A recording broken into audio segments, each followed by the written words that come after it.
Yes we are live now. This is Shivani Singh from examination hub. Discuss करेंगे यहाँ पर हम हिंदी और केवीएस में जो है हिंदी है ना, ये मैंने यहाँ पर आपको 8 सोल्व पेपर करा दिए हैं, ये 9 कराने वाली हूँ। सो आइए चल फिर स्टार्ट करते हैं आपका बिना टाइम वेस्ट किए। चलिए देखते हैं। यहाँ पे क्वेश्चन है कि कहाँ सार्वजनिक रूप से अपनी वस्तु खरीदने और बेचने में रोकथाम नहीं है। तो गांव में, बाजार में, शहर में, दुनिया में। तो यहाँ पर इस क्वेश्चन का राइट आंसर क्या होगा आपका? तो कहाँ सार्वजनिक रूप से अपनी वस्तु खरीदने और बेचने में रोक भाव नहीं है, वो है बाजार। आप बाजार में जाके बेच सकते हैं। ओके, अब यहाँ पे नेक्स्ट है, ऊंट शब्द का अन्य लिंग रूप ब्लैंक है। ऊँटे, ऊँटी, ऊँटनी, ऊँठानी। तो यहाँ पे ऊँट शब्द का अन्य लिंग क्या हो सकता है? तो वो हो सकता है यहाँ पर ऊँटनी। सो सी ऑप्शन राइट होगा। अब नेक्स्ट है, 45 को हिंदी में क्या कहते हैं? तो यहाँ पे जो है 45 को हिंदी में क्या कहा जाता है? तो हम इसको कह सकते हैं 43। तो यहाँ पे जो है ये होगा 4 ऑप्शन आपका। ओके, कंफ्यूजन नहीं होना है शुद्ध वाक्य में भी। नेक्स्ट है, गुलाम शब्द का भाववाचक रूप ब्लैंक है। गुलामे, गुलामी, गुलामपन या फिर गुलामी। गुलाम शब्द का भाववाचक रूप होगा आपका यहाँ पर गुलामी। तो बी ऑप्शन यहाँ पे राइट हो जाना है। उल्लू बनाना मुहावरे का क्या अर्थ होगा? भाग जाना, काम करना, कठोर परिश्रम, मूर्ख बनाना।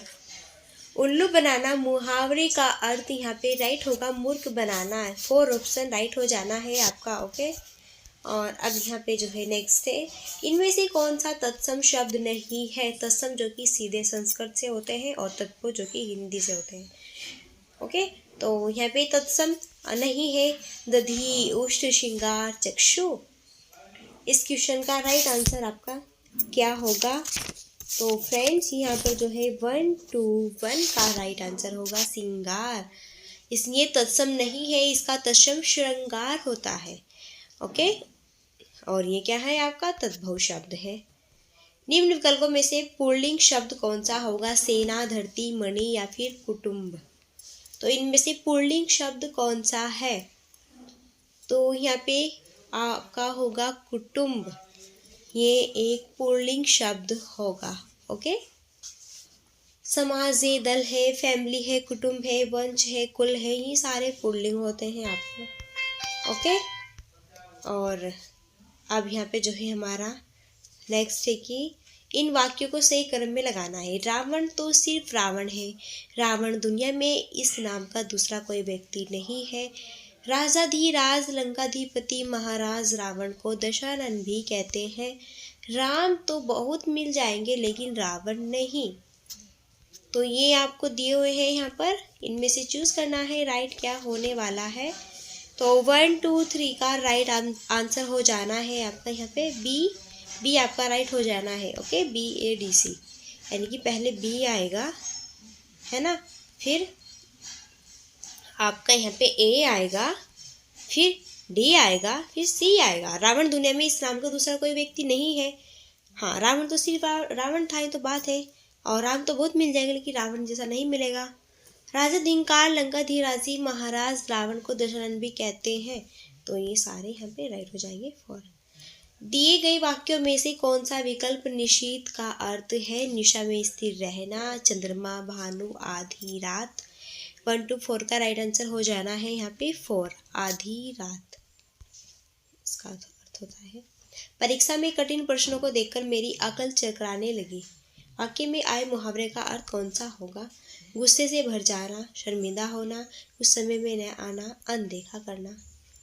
1 2 5 का राइट आंसर हो जाना है यहाँ पे कुछ समय में न आना, है ना। अब नेक्स्ट है, आए थे हरि भजन को ओटन लगे कपास। कहावत का क्या अर्थ है यहाँ पर? किसी कार्य विशेष की उपेक्षा कर किसी अन्य कार्य में लग जाना, उद्देश्य की प्राप्ति में असफल होना, हरि भक्ति का मार्ग कठिन होना, ईश्वर भक्ति को छोड़ व्यापार में लग जाना। 1 2 6 का राइट आंसर हो जाना है किसी कार्य विशेष की उपेक्षा कर किसी अन्य कार्य में लग जाना। कि आए तो थे कुछ और करने लेकिन ओटन लगे कपास, यानी कि कुछ और करने आए थे लेकिन कुछ और ही करने लगे। दिए गए विकल्पों में से कौन सा विकल्प अंगना शब्द का समानार्थी है? स्त्री, आंगन, पल्लू या फिर गांव। इस क्वेश्चन का राइट आंसर यहाँ पे हो जाना है आपका सेकंड, आंगन। अंगना का समानार्थी क्या होगा? आंगन होगा। चरण कमल बंदो हरिराय पंक्ति में चरण कमल का क्या अर्थ है? कमल के फूल पैर पर, कमल के फूल जैसे पैर, पैर और कमल का फूल, पैरों पर कमल के फूल। तो चरण कमल बंदो हरि राय, चरण कमल का अर्थ होता है कमल के फूल जैसे पैर, है ना। कर्मधारय समास हो जाएगा ना, तुलना कर दी किसकी? पैरों की कमल के साथ में तुलना कर दी कि जो पैर होते हैं वो कमल जैसे होते हैं। ठीक है, सुंदर। खिचड़ी किस प्रकार का शब्द है? देसी, विदेशी, तत्सम या फिर तद्भव। तो यहाँ पे इस क्वेश्चन का राइट आंसर हो जाना है देशी शब्द है, बिल्कुल ठाठ देसी। निम्न में से किस विकल्प की त्रुटि नहीं है? मैंने उस कागज में हस्ताक्षर कर दिए, उस कागज पर मैंने हस्ताक्षर कर दिया, उस कागज पर मैंने हस्ताक्षर कर दिए, मैंने हस्ताक्षर कर दिया उस कागज पर। तो इसका राइट आंसर हो जाना है आपका सेकंड, उस कागज पर मैंने हस्ताक्षर कर दिया। उच्च प्राथमिक स्तर पर बच्चों की भाषा शिक्षा के संदर्भ में भिन्न कौन सा होगा? यहाँ पर कौन सा राइट होगा? भाषा संकल्पनाओं को बच्चों के पूर्व ज्ञान से जोड़कर सरल एवं रोचक ढंग से, ठीक है, प्रयुक्त कीजिए। नई धारणाओं को समग्र रूप से समझाना श्रेयस्कर है। छात्रों को भाषा शिक्षण की कठिनाई के बारे में बताने में उनमें, ठीक है, अधिक रुचि होगी। छात्रों का पारिवारिक। तो यहाँ पे अब बताना है कि क्या राइट हो जाना है। देखो 3 ऑप्शन तो आपके निगेटिव होंगे, एक पॉजिटिव होगा। तो इसका करेक्ट आंसर होगा यहाँ पे फर्स्ट, भाषा संकल्पनाओं को बच्चों के पूर्व ज्ञान से जोड़कर सरल एवं रोचक ढंग से प्रस्तुत किया जा सकता है, यानी कि first option is the right answer हो जाएगा। अब यहाँ पे नेक्स्ट है, भाषा सिखाने में कार्ड का उपयोग निम्नलिखित में से किस उद्देश्य को पूरा करता है? पढ़ना सीखने के डिकोडिंग के हिस्से पर बच्चों की मदद करना, बच्चों को चित्र दिखाना, बच्चों से चित्र बनाना, बच्चों को वर्ण लिखना। तो 137 का राइट आंसर यहाँ पे क्या होगा? ये फर्स्ट होगा, पढ़ना सिखाने के डिकोडिंग के हिस्से पर बच्चों की हेल्प करना। TLM का विस्तार बताइए, इसकी फुल फॉर्म बताइए। Total listening method, total learning master, teaching learning material, tight learning module. तो थर्ड होगा टीचिंग लर्निंग मटेरियल।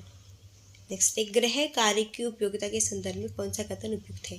गृह कार्य पढ़े गए पाठ का अभ्यास होता है जो छात्र को निपुणता प्रदान करता है। गृह कार्य छात्र की जिज्ञासु वृत्तियों को शांत करता है। गृह कार्य छात्र एवं अभिभावक को विद्यालय से जोड़ता है। गृह कार्य एक तकनीक है जो कक्षा में अनुशासन रखने में हेल्प करता है, सहायक होती है, यूजफुल होती है।